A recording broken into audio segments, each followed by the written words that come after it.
Are you looking to invest in real estate but not sure whether to go short term or long term? I'm Lauren. This is Raul with the Schrader Group. Today, we are going to talk about the major differences to help you decide which investment strategy might be right for you. So let's start with the basics. What are the big differences between long-term and short-term investments? Yeah, that's a great question, and we get that all the time. So long-term is going to be something that typically about 12 months or longer, right? So think of it like a yearly rental. Short-term, about 60 to 90 days or shorter. So a lot of the Airbnbs, a lot of VRBOs, and even corporate rentals are considered short-term rentals.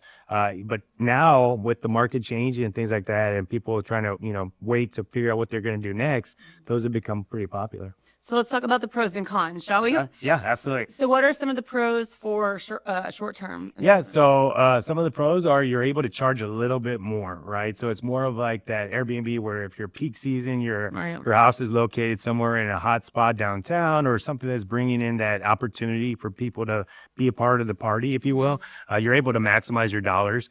Let's say we're doing, say you're buying a house, but your house isn't going to be ready for 6 months and then you sell your house in 3 months. Well, now we have to find a 3-month rental. Right. Well, those become pretty popular because maybe it's not Airbnb, but you could do a short-term rental in a house in a neighborhood. You pay for 3 months at a time, but that allows you to get into not an apartment feel, but you're actually in a backyard area. You got a front yard. Yeah, you got, and you're not you're not open to a full 12 months. You only got a 3-month. It's a little bit more, but that's the convenience factor. That's a pro to having short-term. Another advantage for investors is being here in San Antonio with all the military coming in. Yeah, absolutely. So whenever military PCSs, they come to town, and sometimes they don't have the opportunity to come and stay for a couple months and figure out what's going on because they don't want to get tied to a long-term lease. Sometimes they buy houses, or sometimes they're just scared to because they don't know what side of town they want to live on. So the short-term rentals are really good for that. Also, I mean, we have all the bases here, and we have graduations from all the cadets. So a lot of investors are buying close to those areas. They don't have HOAs, so that they're able to do the short-term rentals, Airbnbs, VRBOs, because they know that realistically every week it's going to be rented out. I think they graduate 50 out of 52 weeks out of the year. So there's a lot of opportunity there to be able to maximize and earn some extra bucks. Yes, that's awesome. And then, so what would some of the cons be? Now, one of the big cons that some people might see is deferred maintenance, right?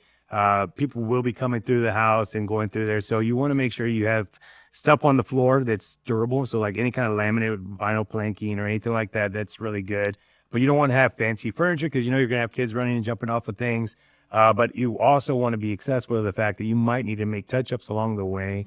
Make sure you send somebody in there because remember, reviews are good for this business, and word of mouth in San Antonio for people that are doing the military turn is great. But reviews overall for Airbnb, VRBO are going to go a long way because that gets you in as like a super host, and that super host is actually how you get more bookings. Yeah, and those have become super popular lately too, so that's great. So let's talk about long-term investments. What are some of the pros for long-term? Yeah, so for long-term investment, you know what you got and you're guaranteed that money every single month, right? Yeah, there's going to be deferred maintenance. Maybe you need to service the AC, or maybe you got to cut some of the trees back, things like that, or maybe a pipe bust. But that's about it. And you could get a home warranty to help on that. But I think on the long-term side, you got that peace of mind of, hey, my bill is going to get paid. I'm making $200 or $300 extra a month. That makes perfect sense, and I'm okay with that. And you don't have to be always on the go, checking on the property and everything like that, because you've already vetted out your client that's renting it. They've been screened. They've been kind of background checked, all that good stuff. So as long as they're making the payment on time, you're in pretty good shape. Yeah. Okay, so what would some of the cons be for the long-term investment? Yeah, so I think on the long term, you want to make sure that you're not over leveraging yourself. Like, let's just say your mortgage is about $3,000 a month, and you're like, man, this is great. I'm making $3,200, but it's at a peak season. What happens if the market turns a little bit now that 32 turns into 2,500 and now you're overextended? There's always that 1% rule where you want to purchase the property and all the costs associated with it be at least 1% of the overall note. So if you're all in it for $200,000, you want to at least try to get $2,000 a month out of that rental, which is kind of tough sometimes because in a down market, not many people are going to be paying the $2,000, depending on what side of town you're on. But you always want to run those neighborhood comps just to kind of get an idea, because part of what ends up happening in most rentals will be my living house, right? This is my primary, then I want to get something else. Well, this math makes sense and great. That's how a lot of people start building their portfolio, because they keep the house that they first started out with and buy another one and then rent that one out and keep on, jumping over each other.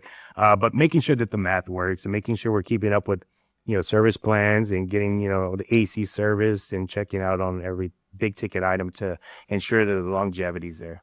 So what should people consider whether they're weighing the short term versus long term? What fits better for them? I think for me, it depends on the market. Sometimes it sounds great to have short terms, but then sometimes if the economy gets a little tighter, people aren't traveling as much, it's probably better to switch to your bucket to a long term. That way you have a peace of mind of knowing, hey, the bills are getting paid. You don't have to come out of pocket on some.